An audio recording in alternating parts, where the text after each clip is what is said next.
কচুরমুখী বা কাঠি কচু যদি আলু দিয়ে ছাড়া একবার চিংড়ি মাছ রান্না করো না, তাহলে কিন্তু খেতে খুবই সুন্দর লাগবে।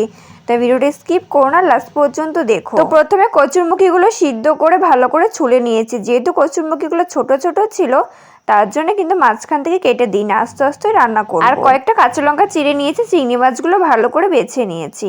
এবার কড়াই দিলাম বেশ খানিকটা পরিমাণে তেল, আর তার মধ্যে দিলাম সামান্য পরিমাণে লবণ আর সামান্য পরিমাণে হলুদ।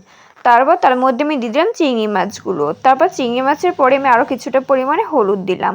তারপর চিংড়ি মাছটা ভালো করে ভেজে নেব। আজকে চিংড়ি মাছের উপরে খোসাগুলো না ফেলিনি, যখন খাবো তখন উপরে খোসাগুলো ফেলে দেবো। আমি চিংড়ি মাছটা এপিট ওপিট করে ভালো করে ভেজে নেব। তোমরা চাইলে চিংড়ি মাছের আগে লবণ মাখিয়ে রাখতে পারো।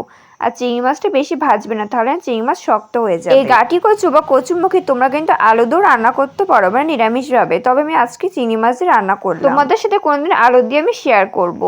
এরপর আমি চিংড়ি মাছটা ভালো করে ভেজে নিয়েছি, তারপর সেটা তুলে নিলাম। তারপর সেই কড়াইতে দিয়ে দিলাম কিছুটা পরিমাণে তেল, আর দিলাম কালো জিরা, আর দিলাম দুটো শুকনো লঙ্কা। তারপর হালকা নাড়াচাড়া করে দিলাম। তোমরা কিন্তু চাইলে এর মধ্যে আলাদা করে আলু দিতে পারো, তবে আলুটা যদি দাও তাহলে আলাদা করে ভেজে নিতে হবে।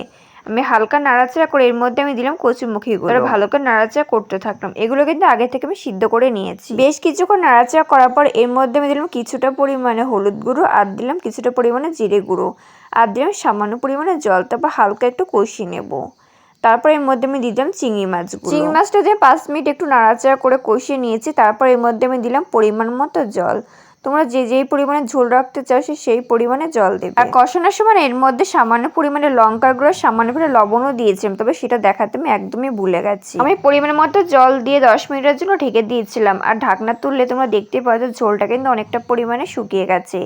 এরপর এর মধ্যে দিলাম সামান্য পরিমাণে চিনি, আর দিলাম সামান্য পরিমাণে ঘি। আর পছন্দের মতো কিন্তু ঝোলও চলে এসেছে। তাই সব শেষে দিলাম সামান্য পরিমাণে গরম মশলা। তুমি নাড়িয়ে চাড়িয়ে নামিয়ে নিয়েছে, রেডি হয়ে গেছে কচুরমুখী দিয়ে চিংড়ি মাছ। তোমরা দেখতে পাচ্ছ দেখতে কতটা সুন্দর হয়েছে, খেতে খেতে তার থেকে বেশি সুন্দর হয়েছিল। তোমরা কিন্তু রেসিপিটা অবশ্যই করে ট্রাই করো, আশা করি তোমাদের কাছে খুবই ভালো লাগবে। তো আজকের রেসিপি তোমাদের কাছে কেমন লাগলো জানাতে ভুলো না। ভিডিওতে লাইক করে চ্যানেল সাবস্ক্রাইব করে দিও। বাই।